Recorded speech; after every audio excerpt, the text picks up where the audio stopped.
All right, so we've spent a lot of time talking about the what and the how of cloud computing. But today, we're getting to the absolute heart of it all, the why. And I don't just mean why the technology is so impressive, I mean why it's a financial game changer. This is the economic engine that is completely reshaping industries.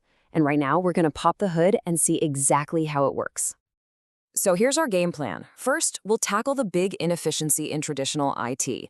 Then, we'll get into the two main forces that make the cloud work financially.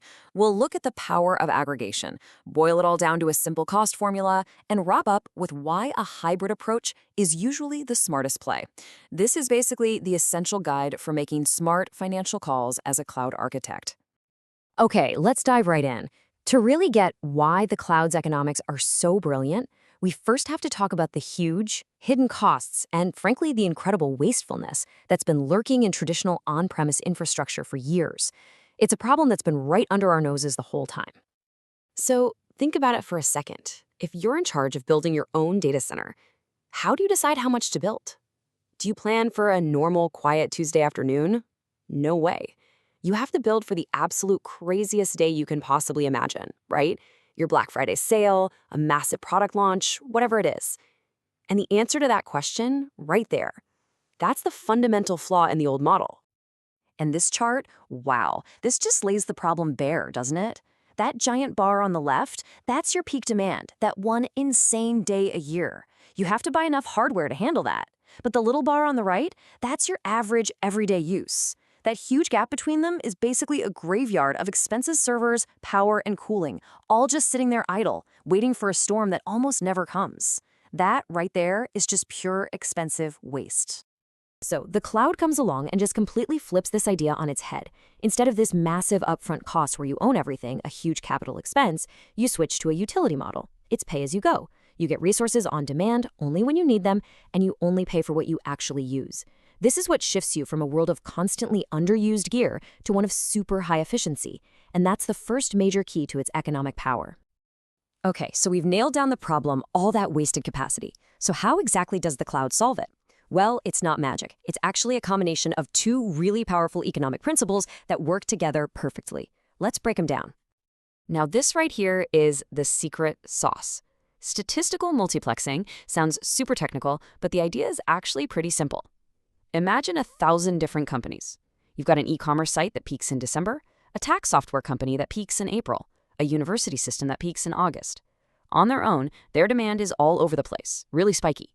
But when a cloud provider puts them all on the same shared infrastructure, their peaks and valleys just cancel each other out. And for the provider, their overall demand becomes incredibly smooth and predictable, which is way, way more efficient to manage. And the second force is just brute force scale. A cloud provider isn't buying a server, they're buying 100,000 servers. Like at these insane bulk discounts on hardware. They build these hyper-efficient data centers where the cost of power, cooling, and the building itself is spread out across millions of customers. Plus, they automate everything, so the human cost of managing it all drops to almost nothing. It's a level of efficiency that a single company just could never dream of matching on its own. So, we've talked about this idea of smoothing out demand, but let's actually put some real metrics behind it. We're going to quantify why this whole aggregation thing is so incredibly powerful.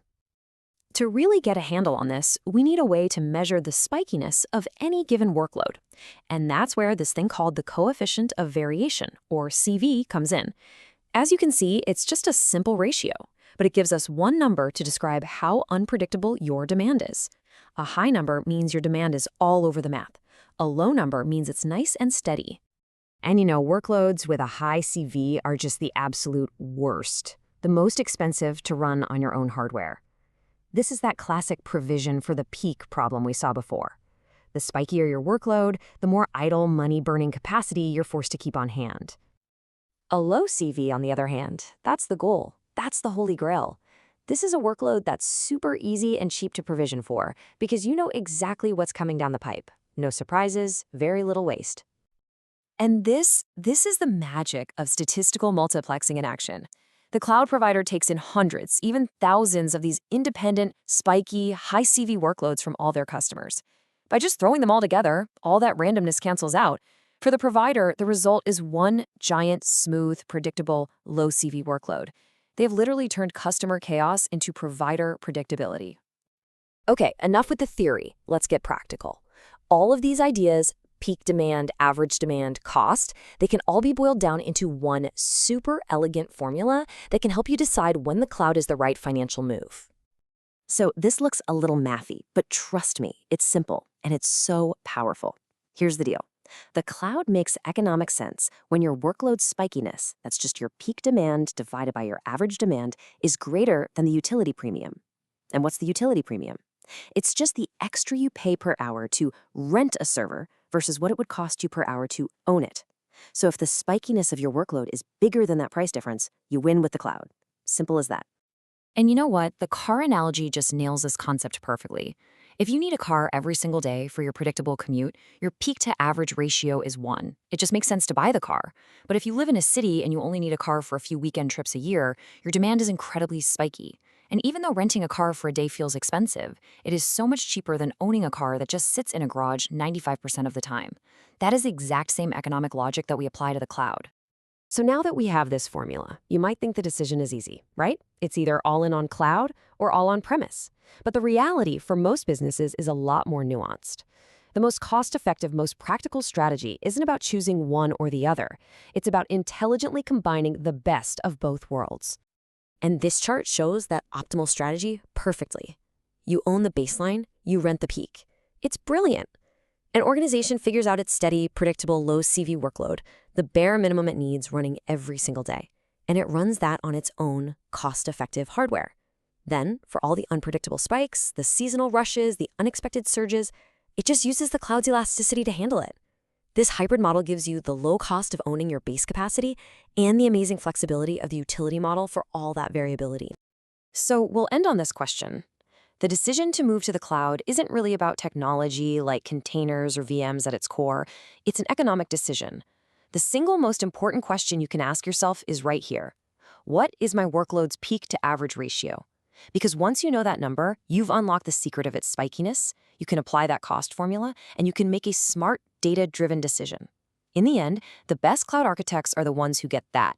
Great architecture always follows the money.